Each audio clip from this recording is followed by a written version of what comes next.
Joseph was sold as a slave to Potiphar, the captain of Pharaoh's guard. God blessed everything Joseph did. Potiphar noticed that and made Joseph head of his household. His household prospered. Potiphar's wife tried to seduce Joseph day after day. He refused again and again. Furious because Joseph rejected her advances, she accused Joseph of trying to rape her. After 11 years of faithful service, Joseph was wrongly imprisoned for rape. At that point in his life, it would have been easy for Joseph to believe that God didn't care about him at all. It seemed that no matter what he did, life just kept getting worse and worse.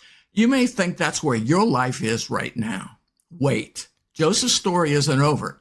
Neither is yours. Joseph was in prison for over 2 years. I'm sure Joseph had some really hard days in that prison. It hurts all the more being punished for what you did not do. But Genesis 39:20-21 says something amazing. But while Joseph was there in the prison, the Lord was with him.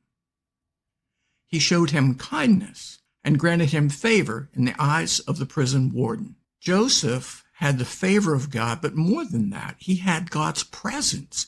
God showed him kindness. Joseph became the head of all the prisoners. Love never gives up. 1 Corinthians 13:7, New Living Translation. Love never gives up, never loses faith, is always hopeful, and endures through every circumstance. Joseph never gave up.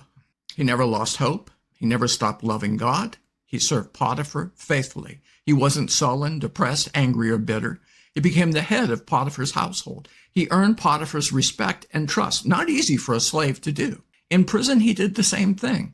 Joseph had every excuse to be discouraged, angry, and bitter. God's love sustained Joseph through unimaginable adversity. God's love compelled Joseph to never give up, never lose faith, always be hopeful, and endure every circumstance.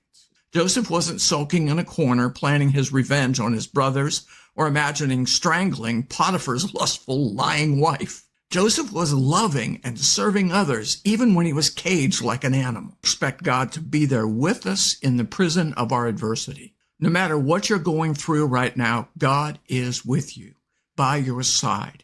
He will show you kindness and give you favor. What God did for Joseph, he will do for you.